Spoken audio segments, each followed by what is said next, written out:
యెహోవా నాతో మాట్లాడిన దూతకు ఆదరణైన మధుర వచనములతో ఉత్తరమిచ్చెను. యెరూషలేమును గూర్చిన విజ్ఞాపన దేవునికి సంధించిన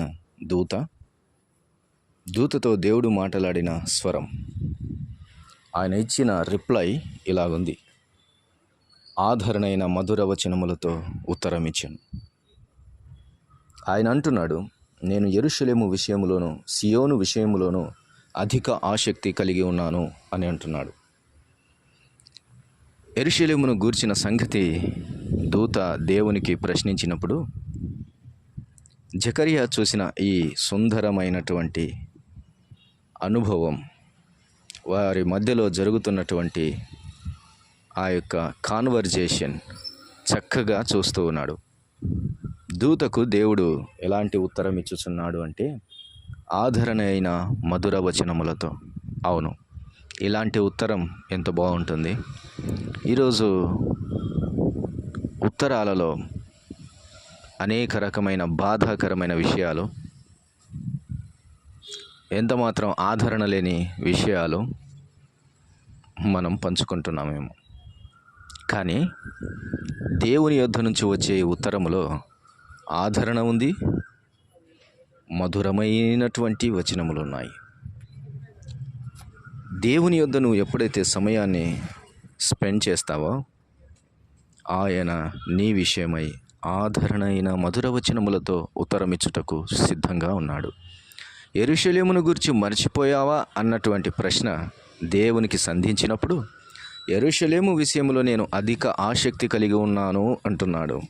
దేవుని మౌనం విడిచిపెట్టడం కాదు, దేవుని మౌనం ప్రణాళికలో ఉంది.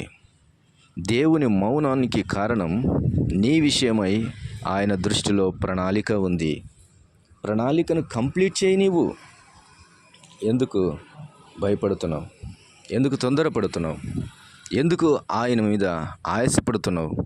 ఎందుకు ఆయనను ప్రశ్నిస్తున్నావు? నీ విషయమై ఆయన అధిక ఆసక్తి కలిగి ఉన్నాడు.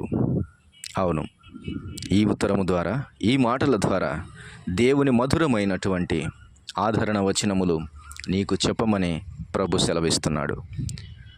నీ విషయమై ఆయన అధిక ఆసక్తి కలిగి ఉన్నాడు. ఇంకెవరి విషయమై కాదు, ప్రత్యేకంగా నీ విషయమై.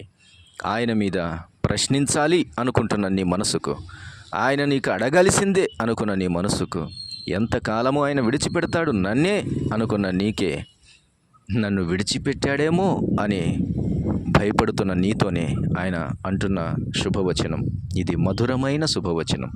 నీ విషయమై అధిక ఆసక్తి కలిగి ఉన్నాను. అవును, ఆయన ఆసక్తి నీకు సంపూర్ణ శక్తినిస్తూ ఉంది.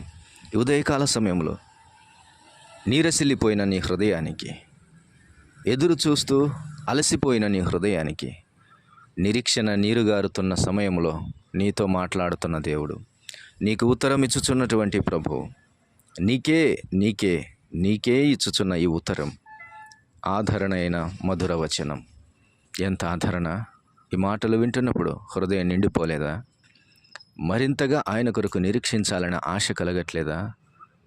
ఆయన తప్పక నా కొరకై ఆలోచన చేస్తున్నాడన్నటువంటి ఆ వచనము నీకు వినబడినప్పుడు మరింత ఆదరణ కలగట్లేదా? దేవుని కొరకై ఎదురుచూడు, తప్పక ఆయన రానే వస్తాడు. ఆయన మార్గంలో ఉన్నాడు. నీ కొరకై సమస్తమును సమకూర్చుకొని వస్తూ ఉన్నాడు. నీ ఇంటిని దర్శించినప్పుడు అది నీ ఇల్లు సంతోష గానములతో నిండుతూ ఉంది. నిన్ను దర్శించినప్పుడు నీ గిన్నె నిండి పొర్లుతూ ఉంది. నిన్ను గూర్చిన ఆసక్తి ఆయన నిశ్చయముగా కలిగి ఉన్నాడు. ఆయనను గూర్చి పదే పదే ఆలోచిస్తున్న నిన్ను తప్ప ఇంకెవరిని చూస్తాడా ఆయన? ఏదైనా చేసినా, ఏదైనా అనినా, ఏదైనా మాట్లాడాలన్నా దేవుని మీదనే ఉన్న నీ ప్రయత్నాల జీవితం ఆయనకు ఆసక్తిని పుట్టిస్తుంది. ఏదైనా ఆయన చుట్టూ తిరుగుతున్నావు చూడు, అది ఆయనకి ఇష్టమై ఉన్నది. అందుకనే నీ ఎడల ఆయన అధిక ఆసక్తి కలిగి ఉన్నాడు. నీ విడుదలను గురించి ఆలోచిస్తూ ఉన్నాడు. నీ దీవెన గురించి ఆలోచిస్తూ ఉన్నాడు. నీ ఆశీర్వాదం కొరకు ఆలోచిస్తున్నాడు. త్వరగా వచ్చుటకు ఆయనకి ఇష్టమై ఉన్నది. ఇంకొంచెం కాలం ఓపిక పట్టుము. దేవుడు రానే వచ్చాడు. ఎదురు చూసిన బహుమానము రానే వచ్చింది. దాన్ని చూసినప్పుడు ఆనందము సంతోషముతో ప్రభును స్తుతించక ఉండలేం. అట్టి కృపాదేవుడు మనందరికీ దయచేయునుగాక. ప్రియ తండ్రి స్తోత్రం. మాటలు దీవించండి. వినవారి హృదయాల్లో కార్యం చేసి మహిమ పొందుమని యేసుక్రీస్తు నామముననే ప్రార్థన చేసి పొంది ఉన్నాము తండ్రి. ఆమేన్.